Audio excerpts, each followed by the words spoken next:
Earth, the cradle of humanity, our homeworld, once a place of diverse and wondrous beauty, is now gone. In its place lies an inhospitable ball of rock, ravaged by radioactive fallout, dust storms, and extreme volcanic activity. A tomb world, dedicated to the folly of mankind.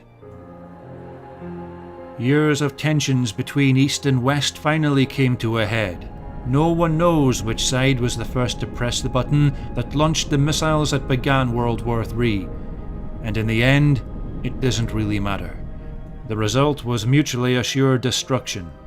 The deaths of countless millions and a world forever ruined by the effects of a large-scale thermonuclear war.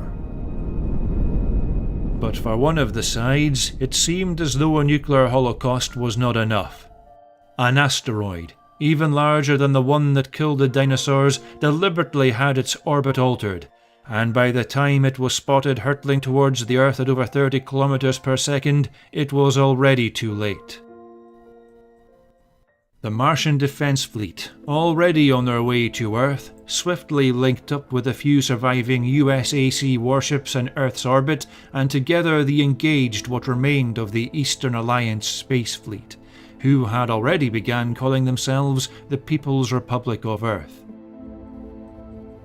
After several hours of intense ship-to-ship combat, the Martian Defense Fleet emerged victorious. Most of the vessels belonging to the People's Republic fleet were either destroyed or forced to surrender, with less than 13 ships managing to limp away and escape to the edge of the Sol system using their jump drives. Unfortunately, the Martian fleet had suffered heavy losses during the battle, and as a result they were only able to evacuate around 5,000 survivors from the various cities around the world.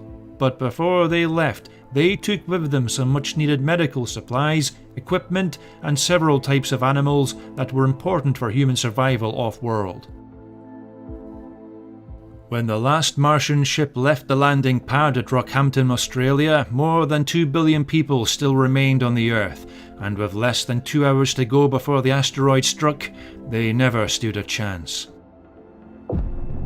The damage caused by the impact was catastrophic. The Earth as we knew it was gone.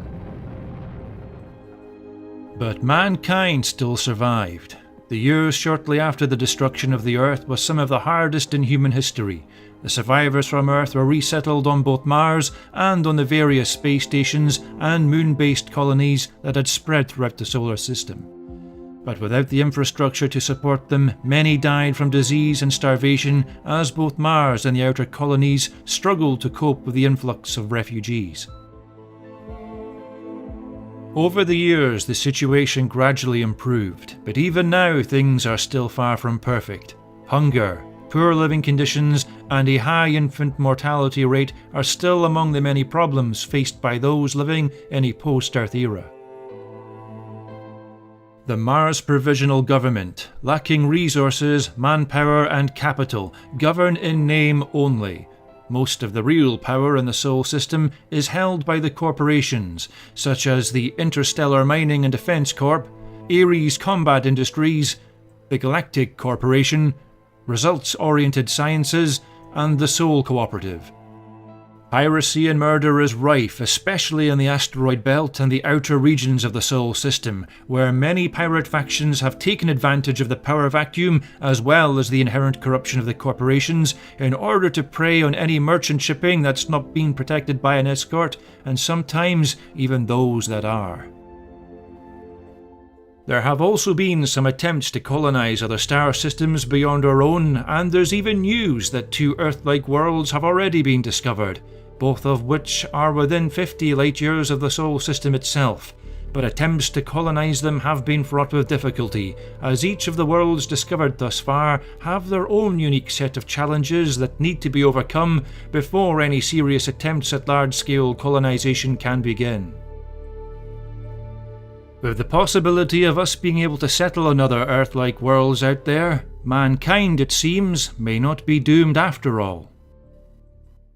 My own future, however, doesn't look so promising at this point, for it appears as though a combination of circumstance and certain decisions made at the beginning of my expedition may have sealed my fate.